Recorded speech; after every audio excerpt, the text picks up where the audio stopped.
नमस्कार। रितु स्टोरीज में आप सभी का बहुत बहुत स्वागत है। आज हम फिर से एक नई कहानी लेकर आए हैं। आज हम तेनालीराम की एक हास्यप्रद कहानी लेकर आए हैं जिसका नाम है माँ दुर्गा से मजाक। विजयनगर के तेनाली गांव में एक बड़ा बुद्धिमान और प्रतिभा संपन्न किशोर था। उसका नाम था रामलिंगम। वह बहुत हंसोड़ और हाजिर जवाब था। उसकी हास्यपूर्ण बातें और मजाक तेनाली गांव के लोगों को खूब आनंदित करते थे। रामलिंगम खुद ज्यादा नहीं हंसता था, पर धीरे से कोई ऐसी चतुराई की बात कहता कि सुनने वाले हंसते हंसते लोटपोट हो जाते।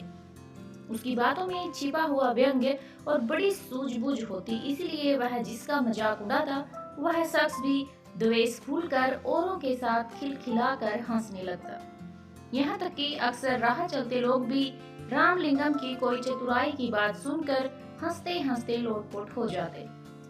अब तो गांव के लोग कहने लगे थे कि बड़ा अद्भुत है यह बालक। हमें तो लगता है कि यह रोते हुए को भी हंसा सकता है। रामलिंगम कहता कि रोते हुए को तो पता नहीं, पर सोते हुए लोगों को जरूर हंसा सकता हूँ। सुनकर आसपास खड़े लोग हंसने लगे। यहाँ तक कि तेनाली गांव में जो लोग बाहर से आते उन्हें भी गांव के लोग रामलिंगम के अजब गजब किस्से और कारनामे सुनाया करते थे। सुनकर वे भी खिलखिलाकर हंसने लगते थे और कहते, तब तो यह रामलिंगम सचमुच बड़ा अद्भुत है। हमें तो लगता है कि यह पत्थरों को भी हंसा सकता है।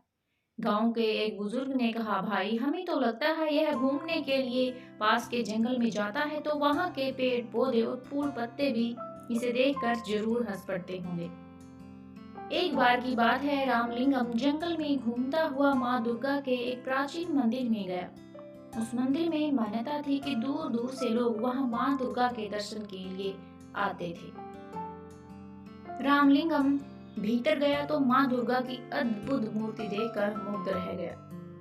माँ के मुखमंडल से प्रकाश फूट रहा था। रामलिंगम की मानो समाधि लग गई। फिर उसने माता को प्रणाम किया और चलने लगा। तभी उसके मन में एक बात अटक गई। माँ दुर्गा के 4 मुख थे और 8 भुजाएं। इसी पर उसका ध्यान गया और अगले ही पल उसकी बड़े जोर से हंसी फूट पड़ी। देखकर माँ दुर्गा को बड़ा कौतुक हुआ। वे उसी समय मूर्ति से बाहर निकलकर आई और रामलिंगम के आगे प्रकट हो गई। बोली, बालक तू हंसता क्यों है? रामलिंगम माँ दुर्गा को साक्षात सामने देखकर एक पल के लिए तो सहम गया, पर फिर हंसते हुए बोला, क्षमा करे माँ, एक बात याद आ गई, इसीलिए हंस रहा हूँ। कौन सी बात? बता तो भला, माँ दुर्गा ने पूछा। इस पर रामलिंगम ने हंसते हंसते जवाब दिया, माँ मेरी तो सिर्फ एक ही नाक है, पर जब जुकाम हो जाता है तो मुझे बड़ी मुसीबत आती है। आपके तो 4 मुख हैं और भुजाएं भी 8 हैं, और जब जुकाम हो जाता होगा तो आपको और भी ज्यादा मुसीबत। रामलिंगम की बात पूरी होने से पहले ही माँ दुर्गा खिलखिलाकर हंस पड़ी और बोली, हट पगले, तू माँ से भी मजाक करता है? फिर हंसते हुए उन्होंने कहा, आज मैं समझ गई हूँ कि तुम में हास्य की बड़ी अनोखी सिद्धि है। अपनी इसी सूझबूझ और हास्य के बल पर तू नाम कमाएगा और बड़े बड़े काम करेगा। पर एक बात याद रख, अपनी इस हास्य वृत्ति का किसी को दुख देने के लिए प्रयोग मत करना।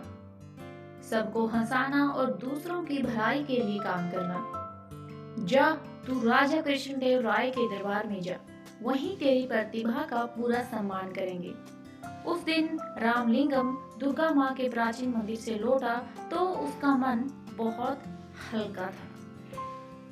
लौटकर उसने माँ को यह अनोखा प्रसंग बताया। सुनकर माँ चकित रह गई और फिर होते होते पूरे तेनाली गांव में यह बात फैल गई कि रामलिंगम को माँ दुर्गा ने बड़ा अद्भुत वरदान दिया है। यह बड़ा नाम कमाएगा और बड़े बड़े काम करेगा।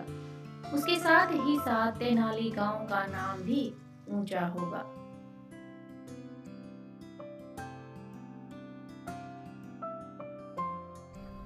Bye bye, tata, good bye.